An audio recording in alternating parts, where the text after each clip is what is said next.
Salve, salve tricolores, sejam bem-vindos a mais um vídeo aqui do canal. E se você é novo, se inscreva aqui embaixo, deixa também seu like e ativa o sininho de notificação para não perder nenhuma novidade que sai nos vídeos diários com todas as atualizações do São Paulo Futebol Clube. Também peço para você me seguir no Instagram, AlemãoSPFC, lá a gente troca uma ideia mais próxima sobre futebol e também sobre nosso tricolor. E agora, sem enrolação, vamos pro vídeo de hoje, já desejando aí uma boa quinta para todo mundo que tá me assistindo. Deus abençoe o dia de vocês, São Paulinos e São Paulinas. O vídeo de hoje é cheio de novidades, tá chegando o final do ano e tem muita coisa acontecendo no São Paulo. A pré-temporada volta no dia 2 de janeiro, mas nos bastidores tem muita coisa acontecendo e eu vou trazer tudo isso para vocês hoje. Primeiramente, o São Paulo fez os primeiros contatos para contratar o zagueiro de 27 anos, Anderson, da equipe do Vizela de Portugal. Galera, sinceramente, sou São Paulino fanático, assim como todos vocês, São Paulino roxo desde pequenininho,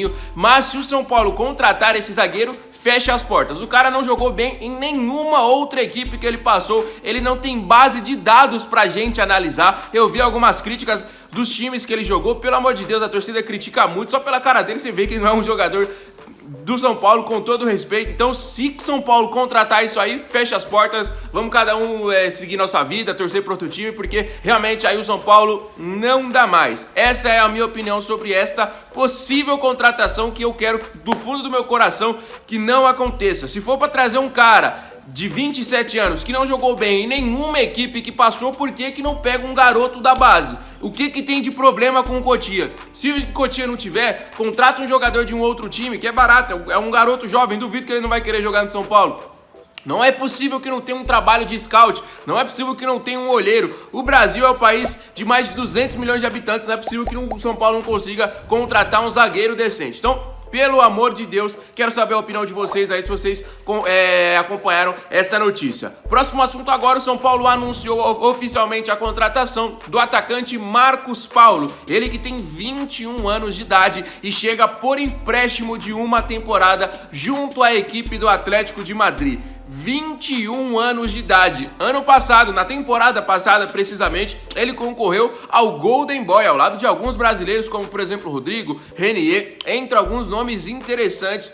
Muito jovem, está no seu auge físico, então a gente espera que ele viva o auge de sua carreira também com 21 anos de idade. Surgiu muito bem na equipe do Fluminense, fez gols interessantes, saiu de lá um pouquinho obrigado, né? Saiu, como por exemplo o Luizão saiu agora de graça, né? Ele acabou indo para a equipe do Atlético de Madrid, depois foi emprestado duas vezes, primeiramente a uma equipe de Portugal, o Famalicão, depois emprestado à segunda divisão da Espanha e agora está vindo jogar no São Paulo Futebol Clube. Uma baita de uma contratação, jogador de beirada de campo, 21 anos de idade, vivendo seu auge físico e, se Deus quiser, como eu falei, vamos viver aí o auge da carreira dele. Vai ser muito importante aquele jogador que o Rogério Ceni tanto pediu de beirada de campo. Agora já chegou o Pedrinho e já chegou também o Marcos Paulo, anunciado oficialmente com a camisa do São Paulo. E aí, galera, gostaram da contratação? Esta, pra mim, até o momento, foi a melhor contratação do São Paulo, de 4 jogadores anunciados, né, que a gente pode falar: o goleiro Rafael, o meia Wellington Rato e os dois atacantes, né, o Pedrinho e o Marcos Paulo. Esse é o que eu estou mais esperançoso. Tô curioso pra ver o Rafael no gol, tô curioso pra ver o Pedrinho e o Wellington Rato, mas eu acho que o Marcos Paulo é o que mais vai dar liga nessa equipe do tricolor. Então, já tem o Paulo ali no nome, então realmente é um cara interessantíssimo pra gente tratar aí nesta temporada de 2023. Deixa aí a sua opinião. Temporada de 2022 chegando ao final, né? A temporada já chegou, estamos chegando ao fim do ano. E aí, a gente fazendo uma retrospectiva aqui, o São Paulo passou por muitos altos e baixos, foi tentado, considerado aí um time de Copas, né? Chegou à final do Campeonato Paulista, mas passou vergonha. Depois chegou à semifinal da Copa do Brasil, foi eliminado pro Flamengo. E chegou na final da Sul-Americana e também passou vergonha. 2 derrotas doloridas, né? O Rogério Ceni, que trabalhou o ano inteiro com o São Paulo, assumiu em outubro do ano de 2021. Está agora encerrando essa temporada, né? Encerrou a temporada de 2021, aqueles meses finais, passou o ano inteiro e agora vai começar mais uma temporada. O Rogério Ceni se blindou o elenco, mas não deixou de fazer críticas publicamente à diretoria, aos jogadores e à própria torcida, o que eu acho muito correto. Tem que chegar lá e tem que falar, não adianta só ficar passando a mão na cabeça, porque senão acontece o que vem acontecendo nos últimos anos. O São Paulo não ganha nada. Nos últimos 10 anos, né, se a gente for pegar agora, começando a temporada de 2023, o São Paulo ganhou apenas um Campeonato Paulista. Então,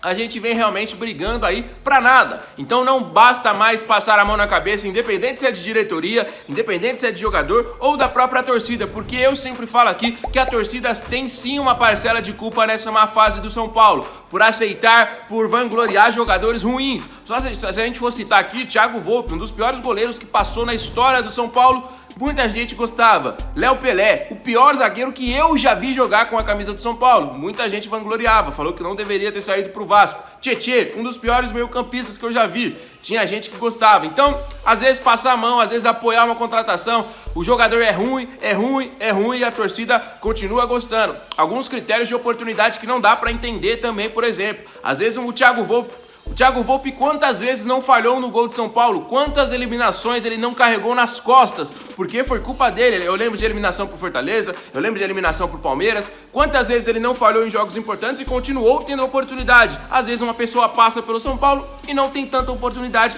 como o Nahuel Busto, por exemplo. E se a gente for pegar citando exemplo, muitas vezes aconteceu. O Gabriel Neves quase sai do São Paulo por falta de oportunidade. Então, às vezes, algum critério não dá pra entender. Por isso que não pode passar a mão na cabeça e do próprio Rogério Ceni também. Então, quero saber a opinião de vocês aí sobre este assunto. E o São Paulo não para no mercado de transferências, né? O São Paulo segue trabalhando bastante, já anunciou 4 reforços, mas não para por aí. Jackson Mendes deve ser anunciado ainda nesta semana. David, a negociação está um pouquinho mais complicada, mas caminha aí também para um desfecho positivo. Portanto, mais 2 nomes interessantes. Alan Franco pode ser anunciado também nesta semana. Então já seríamos aí 7 reforços, além de algumas outras possibilidades. Vocês estão acompanhando aí que eu venho trazendo todos os dias para vocês as negociações de 2 jogadores são paulinos indo para o Atlético Mineiro. Igor Gomes e Patrick. As negociações não envolvem troca de jogadores, mas o São Paulo tem interesse em alguns atletas da equipe do Galo.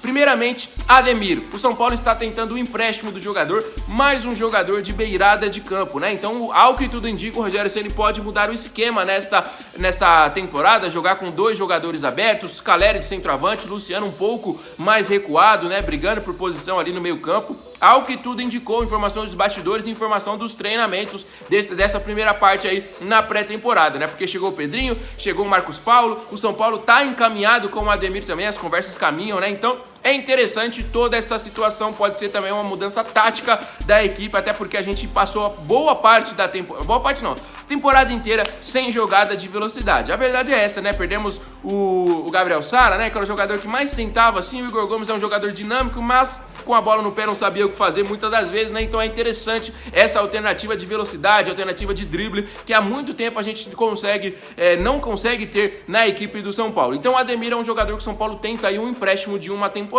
Outro jogador do Galo que interessa muito, não falando mais do Jair, né? Até porque 20 milhões de reais que o Galo pediu tá hoje fora do alcance do São Paulo. Aparentemente o Vasco, que se transformou numa SAF, vai pagar. Vamos falar do Nathan Silva, zagueiro de muita qualidade, zagueiro assim de Libertadores, que joga muita bola, muito jovem, que já atraiu interesse de clubes europeus, já teve sondagens, já teve proposta.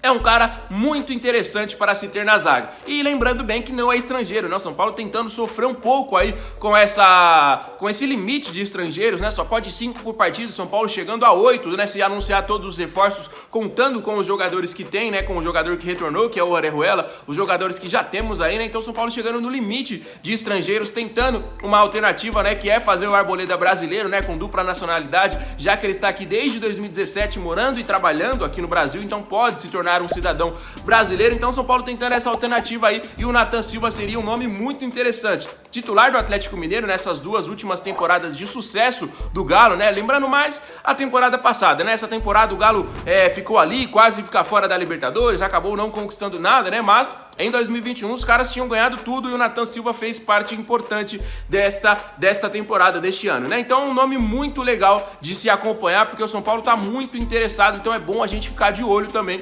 porque vai saber se pinta, né? Na minha opinião, chegaria para ser titular, e aí a nossa zaga ficaria uma das mais fortes do país, né? Se a gente contar com o Arboleda, se a gente contar com o Ferrarese, se a gente contar com o Diego Costa em condições, chegando agora o Alan Franco, tem o Beraldo, um garoto que com certeza vai subir muito de produção, Tem o retorno do Valse, voltando de lesão após 3 temporadas. E ainda, tentando o Nathan Silva, pode ser até uma contratação assim, envolvendo o pé pelas mãos. Mas eu acho que é um nome interessante sim, e eu quero saber a sua opinião. Pra você que tá começando a acompanhar a gente agora, tá chegando no canal, é novo por aqui, não tem problema. Se inscreva aqui no canal e também ativa o sininho de notificação. Todo dia tem vídeo novo, todo dia tem conteúdo exclusivo sobre o nosso time de coração. Pra você que sempre nos acompanha, mais uma vez aquela moral de sempre, né? Deixe seu like e o seu comentário sobre todos os assuntos que eu falei. O vídeo de hoje vai ficando por aqui, vou me encerrando aqui, galera. Amanhã eu volto com mais novidades. Fiquem com Deus, um abraço, valeu!